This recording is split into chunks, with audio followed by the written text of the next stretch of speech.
निर्मला सीतारमण साहिबा की भी करते हैं वजीर खजाना, जिन्होंने कल मुल्क के सामने बजट रखा और बजट पर पूरे मुल्क के अंदर मिला जुला रद्द अमल है। लेकिन जम्मू कश्मीर की आवाम को उस बड़ी पोटली में से क्या कुछ मिला, तफसीलात आपके सामने रख देते हैं कि मरकज की तरफ से कुल मिलाकर 1,18,390 करोड़ रुपए का बजट जम्मू कश्मीर के लिए फराहम करने का ऐलान कर दिया है। और इसके साथ साथ ये भी साफ कर दिया गया कि जो फाइनेंशियल असिस्टेंस मरकज की तरफ से जम्मू कश्मीर इंतजामिया को दी जाएगी वो तकरीबन 5,000 करोड़ के आसपास होगा। और ये मानिएगा कि ये छठा मुसलसल बजट था जम्मू कश्मीर का, जो जम्मू कश्मीर की असेंबली के बजाय पार्लियामेंट के अंदर पेश किया गया, क्योंकि जम्मू कश्मीर के अंदर न असेंबली है न अरकाने असेंबली अभी मौजूद है। इस वजह से मुसलसल लेफ्टिनेंट गवर्नर एडमिनिस्ट्रेशन यहाँ पर हुक्मरानी कर रही है, मामलात को देख रही है, इसलिए बजट छठी मरतबा लोकसभा के अंदर पेश किया गया।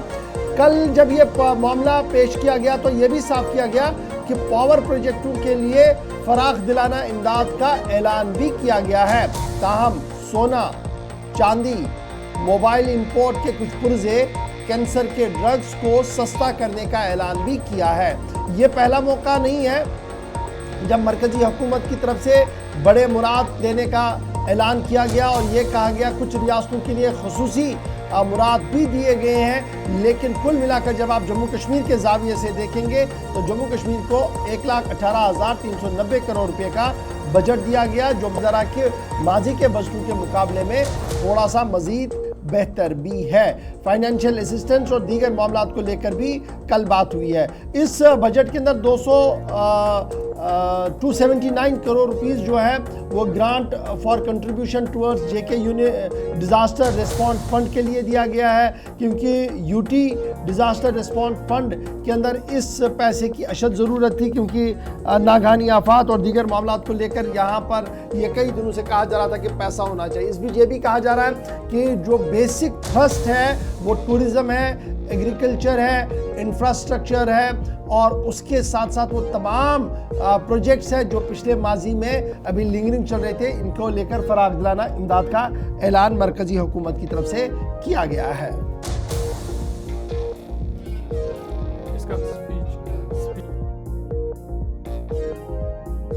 हमारे साथ है मारूफ ताजिर भी हैं, ट्रेड यूनियन लीडर भी है, वो इस बजट को कैसे देखते हैं? अबरार साहब बहुत शुक्रिया ज्वाइन करने के लिए। सलाम जेके में आपका पहला रिएक्शन, क्योंकि कल से लगातार मुख्तलिफ जावियों से इस बजट को देखा जा रहा है, अपने अपने तरीके से इसको खंगालने की कोशिश कर रहे हैं। अबरार तरीन साहब, आपकी नज़र में किस तरीके से इस बजट को देखा जाए? अभी तक जो 1,18,390 करोड़ रुपए की डिटेल्स हमारे सामने है। ये बजट तो मिक्स्ड रिएक्शन का ही हामिल बनता है। कुछ जगह पे हौसला अफजा है, जहाँ तक इंफ्रास्ट्रक्चर की बात करें तो एक खासी रकम उसमें रखी गई है, क्योंकि एग्रीकल्चर हमारी बैकबोन है कश्मीर की भी और सारे हिंदुस्तान की भी। तो उस हवाले से भी अच्छे उसमें कई एक स्टेप्स हैं, जिसमें क्रिएशन ऑफ एफपीओज है, जो एफडेक्स है, बाकी चीजों का जो इसमें उल्लेख किया गया है वो बड़ा बढ़िया है। कुछ जगह पे जो इनकम टैक्स की स्लैब की जो रिबेट भी आई है वो भी अच्छी हौसला अफजा है, मगर कई जगह पे है जहां हम संजीदगी चाहते थे, वो एनवायरनमेंट को लेके कोई खास उसमें बात हुई नहीं है, बिकॉज टूरिज्म के हवाले से थोड़ी इंक्रीज जरूर देखी गई है। बैंकिंग सेक्टर्स में वी वर एक्सपेक्टिंग कि कोई ना कोई स्पेसिफिकेशंस, कुछ रिलैक्सेशंस हमें मिलेंगी, कोई एक कैप्सूल का अनाउंसमेंट होगा खासकर जम्मू कश्मीर के हवाले से। खैर आज बजट आना है, उसमें भी देखते हैं क्या क्या आता है। तो कुल मिला के हमें बजट एक मिला जुला बजट लगता है। कुछ एक डेफिसिट भी रहे हैं, जैसे कि अभी जो लॉन्ग टर्म कैपिटल गेन्स या शॉर्ट टर्म कैपिटल गेन्स की जो इंक्रीज हुआ है उसके टैक्स स्लैब्स में, तो ये थोड़ा सा डिप्रेसिंग रहा है, क्योंकि इसका एक बड़ा मुस्बत असर पड़ेगा टोटल ट्रेडिंग कम्युनिटी पर। प्लस बट कुछ जो एलओसीज में जो एक्सपोर्ट्स की जो एक्सटेंशन हुई है दैट्स वो थोड़ा सा अच्छा है। तो कुल मिला के अभी आर्टिजन्स के लिए हमने कुछ खास देखा नहीं है, क्योंकि उसमें भी कोई स्टार्टअप्स वगैरह में अगर है, बट कुछ स्पेसिफिकेशन आर्टिजन्स की थोड़ा बहुत इसका खुलते परते खुलेंगी तो उसके बारे में भी पता चलेगा। तो कुल मिला के हम इसको एक मुस्बत ही कहेंगे, अच्छा ही बजट है। बट जिस तरह से कश्मीर के बारे में हम बात कर रहे हैं, क्योंकि हमें एक टेलर्ड की सिस्टम की जरूरत है इस वक्त, क्योंकि हम 30 साल की नामसाइल हालात के बाद कुछ हद तक सुधरे हैं, तो इस वक्त एक इम्पिटस, एक टेलर्ड जो कह लीजिए सर्जिकल इंटरवेंशन की जरूरत है, जो हम इस बजट से उम्मीद रखते हैं। आने वाले जो कश्मीर स्पेसिफिक बजट जो होगा उसमें हम इस चीज की उम्मीद जरूर चलिए, बहुत शुक्रिया अबरार साहब ज्वाइन करने के लिए। मोहम्मद यूसुफ तारिगामी साहब CPIM के सीनियर लीडर हैं और तज्जिया बड़ा इनका स्पेसिफिक होता है इस पूरे मामले पर। तारिगामी साहब, मुल्की सतह पर भी बजट आया और कल हमारा बजट भी निर्मला सीतारमण साहिबा ने पार्लियामेंट के अंदर रख दिया, अगर कोई डिटेल डिस्कशन या बात उस पर नहीं हुई, सिर्फ रिटन स्टेटमेंट डाला गया है। तो अब वो ऑलमोस्ट सब कुछ हमारे सामने आ चुका है। आप इस बजट को जम्मू कश्मीर के हवाले से कैसे देख रहे हैं? सबसे पहले जहां तक बजट का ताल्लुक है, और बजट के बारे में मैं सिर्फ इतना ही कहूंगा, ये महज तखमीन जात को पेश करने का सवाल नहीं है, फिगर्स को इधर से उधर, ये ऐसा अमल होता नहीं है। और बजट के मानी ये है कि आप एक दिशा मुकर्रर करते हैं जहां तक इकोनॉमी को सुधार करने के लिए, उसमें बेहतरी लाने के लिए, और जो प्रेसिंग डिमांड्स हैं जनता के, लोगों के, उनकी उन डिमांड्स के बारे में आप क्या जो माली मावनत करने जा रहे हैं या उनका सुधार कैसे चाहते हैं। और जब आप अभी इस बजट के ओवरऑल नक्शे पर नजर डालेंगे तो ये तो सरकार बचाओ बजट है। आज आप देख लीजिए कि अभी मुल्क की सतह पर इकोनॉमी को बचाने का सवाल है, लेकिन शुरुआत हुई है आंध्र प्रदेश से, बिहार से, और वहाँ के अपनी सरकार को बचाने का सवाल है, इसलिए वहाँ एक पैकेज दिया गया। हमें ऐतराज नहीं पैकेज देने का, लेकिन जम्मू कश्मीर के बारे में कौन सा पैकेज है? और अभी एक मेरे दोस्त बता रहे थे सुधार होगा, कहाँ सुधार आया है और कहाँ सुधार आने की उम्मीद रख रहे हैं आप?